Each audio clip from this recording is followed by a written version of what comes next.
Good morning, it's Dr. Garrett, and I'm coming to you from the hyperbaric oxygen chamber. Now, I wanted to give you a little bit of etiquette on the hyperbaric oxygen chamber so you know what to expect when you come in and sit in here.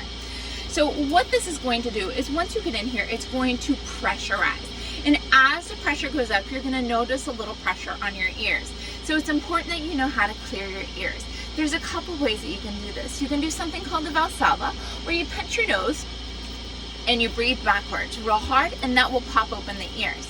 You can also do what I just did, where you just open your jaw and swallow, and that will open your ears.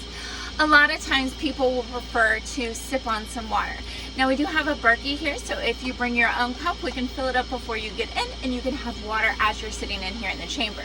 Just little sips of water will help depressurize those ears so you don't feel that tension on there.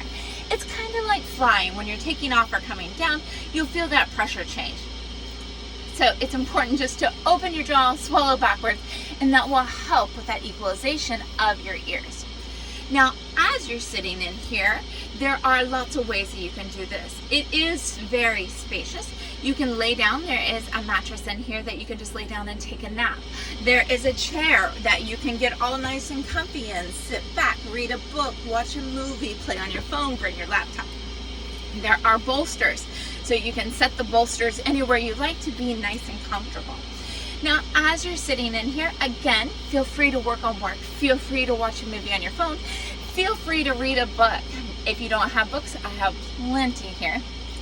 Great things for you just to learn about and to help your body to heal. Now, as you're sitting in here, we're going to be taking you up to about 60 minutes, and we're going to have the pressure about 1.5 ATA. So while you're in this, what we call a dive, you're going to feel that oxygen going into your body. Now, there are some other things that you can do. There is an oxygen valve back here in the back that is going to be circulating oxygen into this chamber.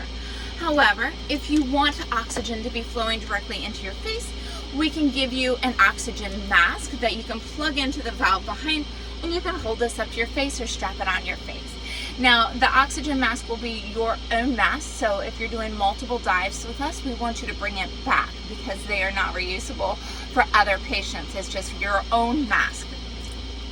If you do not want to use one of those masks, if you don't like something over your face, we do have these little neck oxygen delivery systems. This just sticks around your neck and it blows oxygen into your face really fast. The only problem with this one is it tends to whistle a little bit and can be a little annoying. So the other option is just to let the oxygen circulate in the chamber. But if you feel like you want concentrated oxygen directly in your face, we have two options here for you. Now, let's talk about some of these gadgets on the walls here. We're going to start with the ones over here on my left, and I'm going to put a picture of them down here in the bottom. There is a little red button that says push. This is an emergency evacuation button. So if you're having problems for whatever reason, we prefer to depressurize you slowly over the course of about 5 minutes. However, if that is not an option, we will push this button and decompress you quickly. The problem with that is it will cause a lot of trauma to your ears and cause a lot of pain in the ears. But in the emergency, this can depressurize this chamber very quickly for you. Next to that red button that says push, there is a gauge here. And this is what's going to be like a governor. So if we don't want you at that highest 1.5 ATA, we can turn this down to 1.2, 1.3, 1.4, and so on. But for the most part, we want this set to off because we do not want the governor on. We want you at optimal pressure. Now, over here on my right, we've got a couple more gauges. So there is our pressure gauge.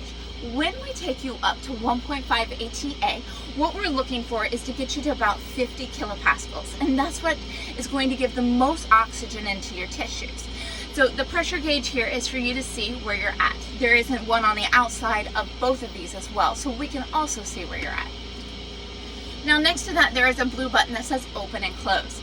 Once you have reached pressure, or if you are done with your session, what we'll do is we'll open this by about 1/4 of a turn. You're going to watch the kilopascals as you're sitting here.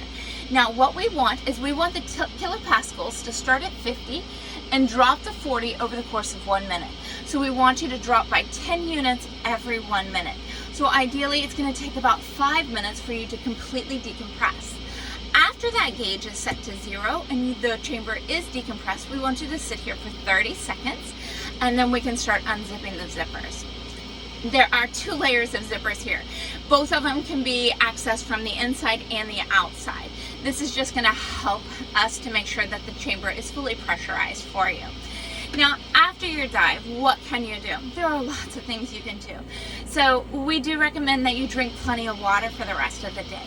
You can work out. You can get in the sauna, which is an excellent use of cellular recovery, and it helps with those heat shock proteins to help misfolding of proteins, which can help prevent against oxidative damage.